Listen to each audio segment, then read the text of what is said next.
নয়, নিশ্চয়ই সে জনগণের হকগুলো মেরে মেরে খাওয়ার জন্য। তা ঠিক বললে হবে না, সমাজটাকে বদলানোর জন্য সৎ, চরিত্রবান এবং যোগ্য মানুষগুলোকে আপনাদের নেতা বানাতে হবে। আমি কি কারো পক্ষে বলেছি? আমি তো কারো পক্ষে বলিনি, আমি হকের পক্ষে কথা বলেছি। আল্লাহ বুঝার তৌফিক দান করেন। ইমানদারদের সমাজটা কেমন হবে তা নবীজি শিখিয়ে গিয়েছেন আমাদেরকে।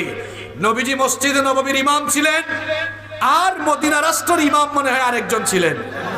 মসজিদে ইমামতি করেছেন, তার পাশাপাশি তিনি মদিনার রাষ্ট্রের ইমাম হয়ে মদিনার রাষ্ট্র পরিচালনা করেছেন।